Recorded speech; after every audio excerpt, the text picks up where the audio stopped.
I'm gonna be an astronaut.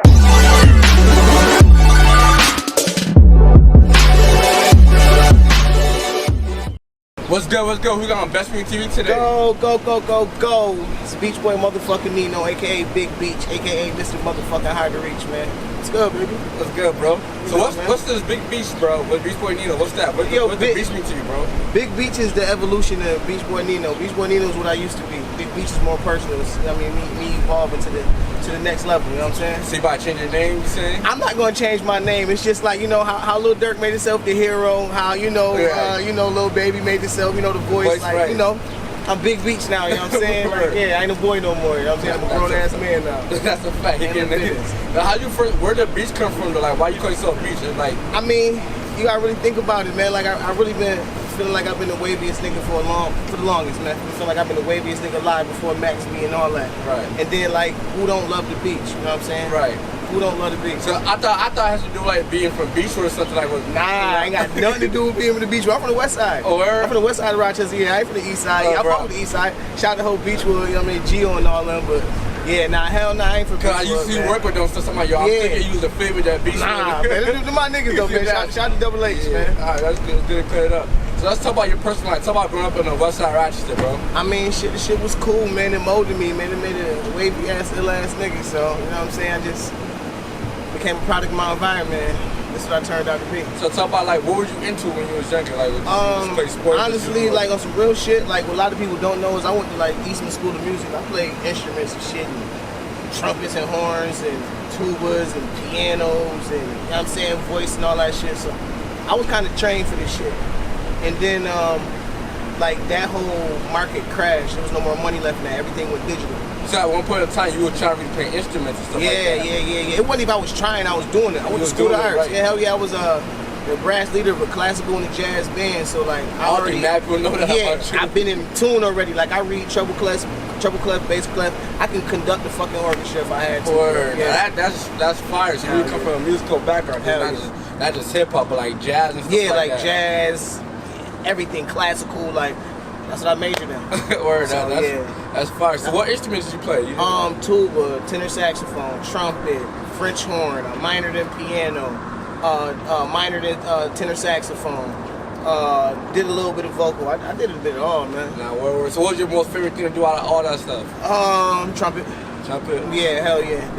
It kind of like helped me with my voice now, like with my cadence, with my flow, because I'm able to breathe different. I'm able to actually like use my lungs. Like I even think about it like that. Yeah, that's fire that you even made that connection right there. Hell yeah, and then the stage presence too. Like I've been on stage forever, so like that's why I'm always so comfortable. People always like, yo, he seasoned.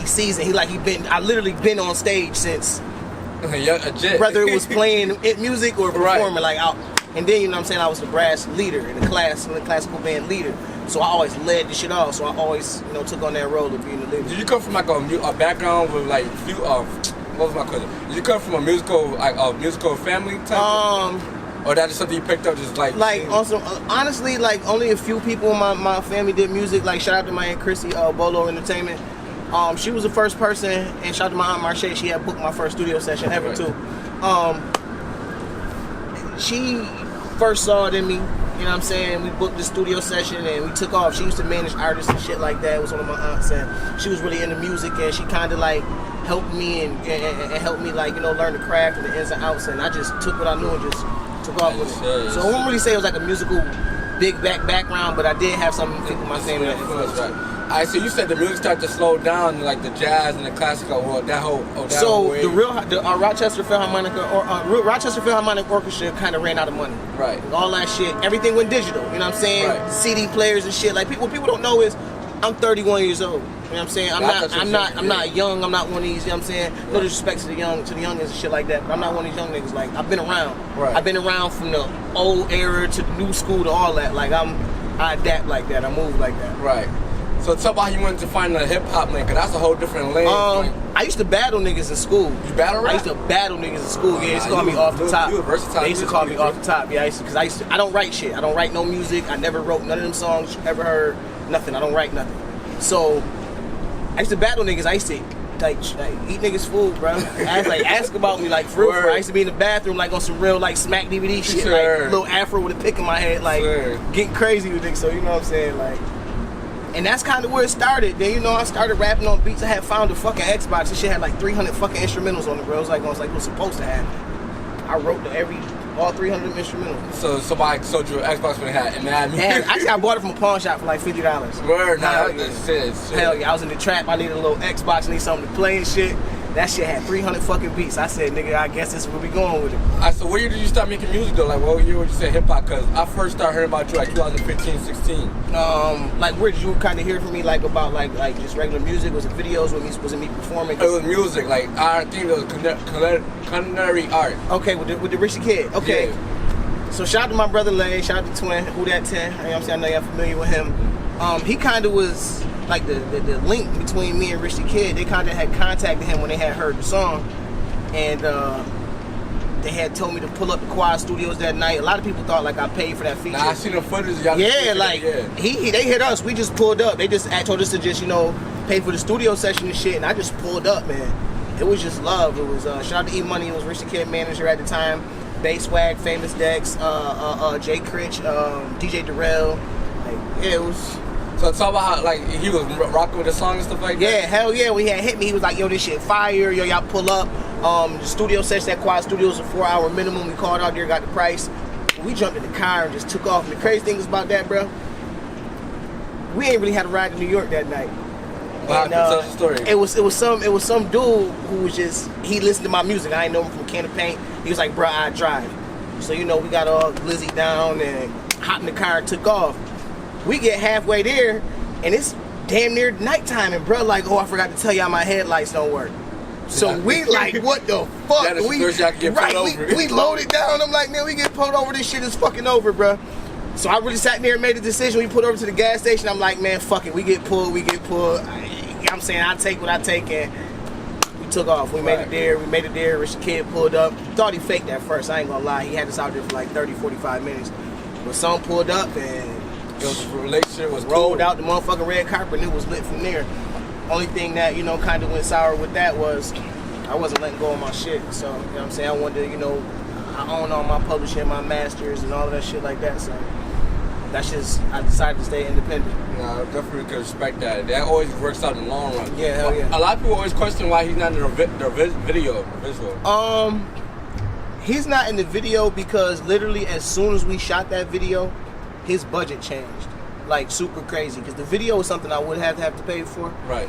But his budget had changed, like dramatically, because that's when he came out with that plug walk. Oh, so that's when he was just taking off. Right. So his shit literally went from, yo, Brody, pull up on me with 2,500, 3 bands to I can't do nothing, bro. They want 50,000. So it was like, Oh, right. So it was what it was. You know what I'm saying? But that's just the business, and you learn from that sometimes. But you know what though? I still enjoy the fruits of that labor. I'm still enjoying the fruits of that labor. Because that was one of your first. Would you say that was one of your first viral songs? Yeah, that was definitely my first viral song for sure. Right. And you mentioned being in the studio with like Famous Dex and like Bay Swag and stuff. Shout out to Bay Swag, man. Talk about like the relationship being around all these guys. Like these is like guys that's like top pioneers in hip hop right now. Honestly, it felt normal. It felt like we was in high school. It was just normal. It's just like, you run your section, I run mine, and we just gonna bring it together and try to make it do what it do. Like it was definitely influential. I definitely enjoy sitting there and watching them put their music together and watching their careers elevate as well as mine. And being become an artist and stuff, give some advice to artists, because sometimes people get starstruck, they don't know how to reach out. Talk about how you be building connections. You got something with Bay Swag, you got something with Dex.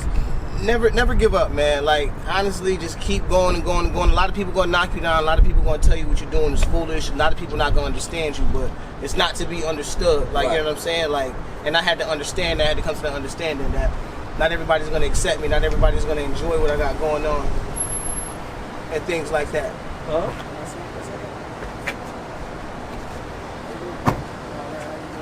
Hold on, we got security on our motherfucking ass, but I'm from the town. I ain't moving no fucking way. We can finish this interview, bro. Yeah. Fuck them. Fuck 12. You know my shit. Hot shit, pop shit, 12 feet, stop shit. Free my brother Ralo, Pot and Ralo. Yep, FamGoon. That niggas know what the fuck going on, but shit, let's go ahead. So when I meant like being around these guys, because a lot of people don't know how to communicate with big artists. Sometimes they see them, they get starstruck. Talk about how you be building a relationship with them, because you not only got a song with Rich the Kid, but you got a song with Dex and with the Bay Swag. So when you when it comes to like meeting like these big artists and shit, a lot of people they take the wrong approach. Like you said, it's the starstruck shit. Like, right. Oh my God. So when you do that, make it feel like you're taking advantage of the person versus the situation. Right. And when you do that, don't nobody want to fuck with you. Right. That's like somebody walking to me like, yo, Beach Boy, let me hear you rap. Like, get the fuck out my face, bro. You know what I'm saying? So, I don't know. But yeah, this motherfucking security on this fuck shit, he trying to get us the fuck out of here, you know, fuck him. Oh, that's cool, yeah. And we gonna I'll be back before we interrupted by the police officer. But we was talking about how it feels to be around artists and not get starstruck. Talk about that. Yeah, a lot of artists be doing is taking the wrong approach. Stop walking up to these rappers and just be expecting for a handout. Everything costs. I done went broke again and again and again and again. I done came up again and again and again and lost it again and again. Chased behind this rap shit. And so did they. So they not just finna hand you something. And when you come at a A-list celebrity versus a B-list, C-list celebrity with that type of time and that type of energy, you get what your hand called for. You know what I'm saying? You're taking advantage of the person versus the situation. You know what I'm saying? Learn how to network, you know what I'm saying, before y'all asking for favors or, yo, listen, bro, bump this. Like, stop trying to force this shit in people's face. Like, a lot of my relationships was built off of having good rapport. You know what I'm saying? Just being a cool individual, just being around and soaking up game.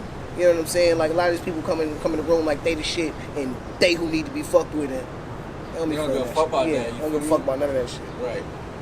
And that's definitely cool that you say that, because I didn't see you around mad different people. Not like, when you see an artist, when you pay for a feature, niggas gonna do the feature and keep it pushing. And that's it. You feel me? But with you, it's like they actually be fucking with you type shit. You know what? In the story. And it's good. I'm glad you said that, because when people pay for a feature, they think they paying for a fucking friendship. And that's not how this shit go. Like, when you go buy a fucking cheeseburger at McDonald's, do motherfucking Ronald McDonald come out and get in your car and smoke a blunt with you? Nah. Or do you get your cheeseburger and get the fuck on? Get your cheeseburger and get the fuck on. You know what I'm saying? Yeah, that's what people be wanting the whole time. Yeah. You feel me? You gotta, it's more than that. It's more than that. Let's talk about how you go about doing that, though, bro, because a lot of people, like, they confused on how to go about doing that. You know, build a listen, first of all, if you want a feature, it costs. Don't ever approach that shit like it's free. If you feel like you want to work with somebody, it costs. If you want to record at a studio, it costs. If you want to eat at a nicer restaurant, it costs. You want to elevate in your career, so it's going to cost you. Right. When you paying somebody, not only you don't know what's going on in that artist's life or what the fuck going on. You could be putting food in their kids' mouth. If they're always going to fuck with you forever. You know what I'm saying? Like, you don't just come at it as like an opportunity. You know what I'm saying? You come at it all the way around. Like, when you come in a job interview, you come in to get that job. You know what I'm saying? That's basically how I looked at it. I came in there and was impressive. I made my aura, my swagger, my stagger speak for me. I didn't come in the room and have to yacht, look at this, look at this, look at this. I already came prepared. Right. You know what I'm saying? No, that's a fact. That's a fact. Now, your networking got you so much to. At one point in time, I was seeing you a lot in Carolina. I see you work with Sauce Park. Sauce Pack. Sauce Pack. R.I.P. Sauce Pack, man. R.I.P. Sauce Pack. I see you working with Lil Shaq from Carolina. Yeah, hell yeah. Shout out my boy Hot Boy Shaq, man. My boy Fetty P. Franklin, yeah, man. I see you was like in Carolina to the point, bro. It just like next thing you know, you got a co-sign by people that be around Ralo. You feel me? To the point that you now FamGoon. Talk about how that deal came about. All right, so I was in CIAA. You know what I'm saying? And explain to people what that is. That might not know what that is. What FamGoon is? No, CIA. Oh, CIAA.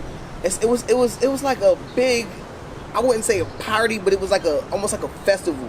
You know what I'm saying? It was going on of a bunch of clubs and parties. I don't know if it was mainly specifically based around artists, but it was a platform for artists to showcase their talent. It's like a South by Southwest type. Sorta in a way, but more of like an all-star weekend. All right, word. You know what I'm saying? Mm-hmm. All-star weekend with South by Southwest vibes. Right. You know what I'm saying? Right. So yeah, so basically yeah.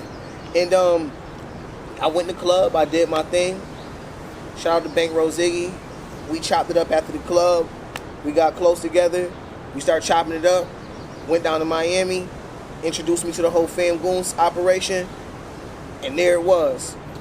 Over a period of time, you know, some personal shit had happened as far as with everybody's situation and, you know, jail and all that good shit that come with the hip-hop police and all that shit. And things took a little turn, you know, downhill. But, you know, we clicked back and got it together. And You know, we back here. So how'd you go about getting that dope from Ralo while locked up though? Like how he go about? Cause I seen him. It's not no fake. He posted music every day. He posted music every day on his story. You feel me? Consistency. Consistency. Right. Consistency. I kept it in their face, even though the situation wasn't looking as good as I wanted it to. I kept my head up, kept my chest poked out. I kept hitting. I was doing this before they even knew who I was. Right. So it was kind of already what I already was doing, right. But now I had a purpose behind it. All right. So talk about how you think signing to FamGoon, like you signed, right? Yes. All right. Talk about how you think that was the right move. Because it wasn't a 360 deal. It wasn't that I didn't get fucked. You know what I'm saying? Like they did me good. They're doing me good. Not even they did me good. So I'm signed to FamGoon Trapper League Music Group. Shout out to Street Legend Gold. 1 second. Before you got that phone call, let's talk about you signing to FamGoon and how you stay consistent, Yeah, I stayed consistent, man. I stayed consistent. You know, I kept faith, alhamdulillah, and I just kept going, man. I kept doing what I was doing, and you know, I just reached out to Ralo, and you know, I wanted to get the situation correct. Shout out to Queen. Shout out to Street Legend Gold, aka Goldmouth, Little Mister. And we put the plan together and we did the damn thing. Now it's lit now, man. it's lit now, but that's it. Staying consistent, man. Right. Staying consistent. Now, what a lot of people be saying, like, the way Ralo be moving is kind of hot. Like, you know, too much stuff on the internet. Do you ever fear that stuff that might like interfere with your life or what's going on? Absolutely not, man. As long as I keep it business, then you know I ain't gonna never. As long as I keep it business and mind my business, I don't never be involved in nobody else's business. Right. I don't think Ralo hot at all. I think Ralo. Now, I'm not even saying, but the internet, like the way. Yeah, no, hell, the way they portray it. Exactly. With me personally, right. The internet don't know him. Right. You know what I'm saying? I got more of a relationship with him than the internet do. And honestly, he's more positive for the community. Like he gives to the community. I like what he did for the apartment. I love what he did for the community. Yeah, hell yeah, man. Shout out to the whole Pakistan. Yeah, he's a great dude. And it's sad that when we get black leaders like that want better for the community as a whole, not even just the black community, for the entire community. Right. That he gets sabotaged and they try to paint assassinate his character and paint this picture, this, that, and the third. And I see a lot of times on the internet, people be trying to say guys like Vlad be trying to assassinate their character, him and ARI. Yeah. How do you feel about that? With the whole Arab situation, like even Ralo, like they saying that they be using some of the information they get from Vlad TV interviews. It's bullshit. A lot of it's bullshit, man. Pardon Ralo, man. Everybody get on Twitter, Instagram, all that good shit. # Pardon Ralo, Free Ralo. As y'all can see, Meek Mills, Drake, and everybody you know did the signature, you know, to free Ralo and get Ralo out of jail because he don't deserve it, man. You know what I'm saying? Like, let him go. Let him go. Yeah, so we can get back in to feed the community and shit. That's definitely a fact. But now that you got this FamGoon coach, and you kind of more in the industry now with like connections, so that actually looks good. So talk about what you about to do from now on. Like, what's your goal for the rest of 2021? The goal for the rest of 2021, the Great Wave dropping June 11th. So who can we expect in that project? Ooh, me. Me. And my brother Street Legend Gold, man. Right. I only got one feature on the whole album, but it's going crazy right now, man. Why you call this up the Great Wave, though? Look at me, man. It goes back to the beach. It go back to it, man. Go back to the beach effect, man. You know, the Great Wave, man, the biggest to ever do it. I definitely respect that. So looking back to the catalog, this is not the first time you've been working with a celebrity and stuff like that. You worked with, I think her name was Jalissa Lynn? Yeah, I worked with, shout out Jalissa Lynn, hell yeah. Retail therapy. Yeah, we put that together, man. We did 4.2 million in 3 days, 2 days. Yeah, I think you said 48 hours. Yeah, 48 hours, some shit like that. Yeah, we broke the bank with that shit right there. Yeah, shout out Jalissa Lynn. Yeah, man. Working on her was actually pretty dope. Like, we put that song together so motherfucking fast. I don't even think that shit took an hour. So that easy, right? That easy. Shout out to Jalissa. She put me on my first airplane, actually. Shout out to Jalissa. How you built that connection? Because a lot of people they like to stay inside the box. You're not like, they don't know how to build relationships with people, especially when they're not in the hip hop lane, I would say. Right. That's where the whole Eastman School of Music and shit come in. Oh, word. You know, the whole, I'm able to adapt to all type of shit. Like, I don't just do rap. I don't just do hip hop. I can do it all. You know what I'm saying? I can get on the damn ballet beat and start motherfucking So you gonna see that soon, Veggie from BeachBoy? Come on, you gonna see it soon. That's what's up. You gotta be versatile. Yeah, you got to, man. Because why would you just, you know what I mean, keep it one lane? And, you know, with the rap game, you know how I know that shit consistently changing. So you got to be able to adapt. And a lot of people, that's where they fuck up too. They're not able to adapt. Some people get stuck in their ways. And that's the beef between the old school and the new school. Old school niggas, a lot of they fucking ways, they don't want to accept what's going on. You know what I'm saying? When what's new and what's trendy. And so how were you able to adapt, especially when, like you said, you've been making music for mad long, you feel me? And it's like, damn, I finally caught the drift of this right here, then the lane changes. How you feel about that? I ain't really never adapted. I always created the wave. Created a wave. You know what I'm saying? I always started the wave. I brought that South shit to the town. I brought that whole trap shit to Rochester, New York. I did. I'm saying this shit on camera. I say it to anybody's face. I did that shit. So I'm responsible. Word. I could definitely reject that. Talk about the Rochester scene. How do you feel about the Rochester music scene? I love the Rochester music scene. Them niggas is turned up right now. The town is definitely turned up right now. There's definitely a lot of talent out here. I can't really wait to see what's coming next. As far as the next new upcoming artists and things like that. But the town is super lit. Who be in your rotation? Who you listen to? Like who you look at? Honestly, I haven't been really listening to nobody. And the reason why I haven't been listening to nobody is because I've been working on my album. Word. And honestly, when I listen to other people, I get distracted. And I tend to almost sound like them. And I don't want to do that. So when I'm in album mode, I listen to me and try to critique my own self. And, you know what I'm saying? Nah, I could definitely respect that.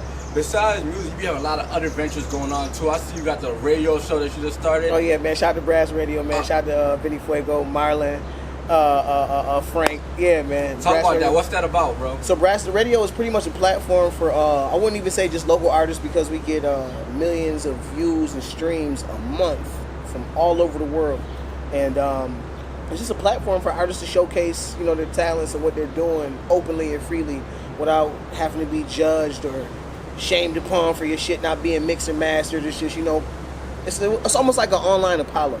Right. You know what I'm saying? Right. So that's what. What made you want to get behind that though, especially as an artist yourself? Because I know how hard it is coming up in this rap shit. A lot of people shitted on me. A lot of people fed me burnt ice cream, made me promises that they couldn't keep. A lot of people made me promises off the way they was feeling at the moment, and I could definitely, that's something that happens. So and I didn't want to be one of those people. And every time I meet people, it's always like, a lot of people be nervous to even approach me. I hear a lot of shit like, oh, I don't know how to approach him. Bro move this way and bro move that way. But in all honesty, I don't condone bullshit. Like I'm straight arrow. Right. So then you also got this little driving school class. Oh yeah, man. Road Test Ready LLC. Pretty much what that is helping impaired drivers, helping people drive safely versus just thinking that it's all about skill. You know what I'm saying? Keeping the road safe. Yeah, I can definitely respect that. But what made you get that mindset? Like, you feel me? You're not only in a rap lane, you feel me? You might be doing other things, but you doing like other little business ventures. People don't think about stuff like that. It is a straight rap. They be like, they just be trying to trap, whatever the case is, however they make their money. But you be trying to, I'm gonna do this. I'm in more like there's doing different ways illegally type of that you can promote. You listen to Jay-Z, right? Yeah. You remember when Jay-Z said, "I'm not a businessman, I'm a businessman"? That's basically what's going on. I'm a business. You know what I'm saying? BeachBoy Nino is a business. Big Beach is a business. Right. FamGoon is a business. Shoreline Music is a business. Right. Trap League Music. It's all business. It's never personal. It's all business. It's not even about me. It's about business. So I can definitely, what else you got going on? Like, what other ventures you got going on, bro? That people might not know about you, though. I'm in the movie coming up. Oh, yeah, you're in Rent a Ride. Rent a Ride. Shout out to Good News. Shout out to Whole Cash. Shout out to my boy Cam. Shout out to Funk. That should be coming this summer, this fall. You know what I'm saying? Yeah, I've been waiting for that. Tap back in with Good News. I got a lot of shit going on, man. I'm trying to get in everything. What's your role in that movie, though? I'm one of the main characters in it. You know what I'm saying? I'm still BeachBoy Nino in the whole movie. So you rapping the video? Nah, I'm not rapping it. I'm more of a... It's more comedy, man. A lot of people think I'm funny and I got a bright personality and shit, so... And I could definitely see that when you be vlogging your life and stuff like that. It's like, even with the vlog, we did the vlog with the studio where everybody else bring, it's like, yo, they never seen the side of Beach Boy for like, y'all funny niggas, I don't be trying to act too gangster like that. It ain't about that. That's what people don't like. You know what I'm saying? You go in there and all that shit, then people gonna get defensive and get on that shit. You know what I'm saying? I keep my shit about love, peace. I'm trying to build. That's another reason why I signed to FamGoon, because that's the type of shit Ralo be on. You know what I'm saying? He about spreading love to people and shit like that, so it had a lot to do with that. So yeah, hell yeah. That's definitely something I feel like mad artists like take from you. Like, bro, you don't always gotta act tough, you don't gotta portray this image, bro. And that's the type of energy that you receive when you do that, bro. Right. And like when you say BeachBoy Nino, you can play BeachBoy Nino everywhere, and niggas not gonna care, you feel me? Right. Even if they do have a problem with you. Right. Because that's not the type of energy you give out, though, you feel me? And it's easier to work with you tight, John, I would say. You feel me? But hell yeah, so when the Great Wave dropping, it's in a couple days, right? June 11th, man. Go pre-order that motherfucker right now. Shout out to Empire, you know what I'm saying? Digitally distribute my music on the 15th. That joint with me and Rick Hyde coming out. Shout out to the whole BSF camp. Oh, you got 2 songs with Flex Baby and Rick Hyde. Oh right? my God, that dropped on the 15th. So make sure y'all go download that, streaming on all platforms. It's going fucking crazy. Shout out to my nigga DJ Sonny, man, behind that fucking camera over there too, man. Like this shit ain't easy, man. We put this shit together, man. How you feel about the whole upstate New York music scene going on right now? I love it. What's your thoughts? What's my thoughts is I can't wait to motherfuckers really hear me motherfucking rap. Because motherfuckers think that I just be, you know, trap, blah, blah, blah. But y'all never really, I won't say y'all, but you know, a lot of people don't stop and take the time to pay attention. I'm bridging the gap between the old and the new school. People don't even notice it. Yeah, I could definitely say that. Yeah. You like, cause you work with the older niggas, like that niggas consider old niggas, then you got songs with the younger niggas too. So it's like, I can groove. That's why I'm the wave. I'm everywhere. Word. You know what I'm saying? But let them know your social media and stuff like that. BeachBoy Nino, BeachBoyNino. That's Instagram. That's Twitter. I do not got no damn Facebook. That's Snapchat. Yeah, man. Follow me. You know what's going on, man. Shout out to the whole camp, man. FamGoon, Shoreline Music, Trap Elite Music Group. Shout out to DJ Sonny. Shout out to motherfucking Rumble Barber. Shout out to motherfucking Good News. You know what I'm saying? Shout out to my whole camp, man. You know what I'm saying? Shout out to you, man. Shout out Best Point of View one more time. Shout out to Best Point of View, man. I know what the fuck going on. Ox shit, pop shit, FamGoon. It's BeachBoy Nino, man. I know what the fuck going on, man. Check it. Trials and tribulations, I'm just trying to live my life, hoping I make the right decisions, cause I wanna live it right. I remember nights, no sleep, feeling weaker than 7 days. Now I'm using my clever ways to make sure my songs getting played. But these niggas doubt me, they think I'm not gonna make it, but soon I'm gonna be rich and happy, and girl getting naked. I promise you I'm the best, supreme Nakshi. I'm on the rise, smoking dope and I'm getting high. Spirit, she floating to the sky. I wonder, is they gon' think I'm a joke because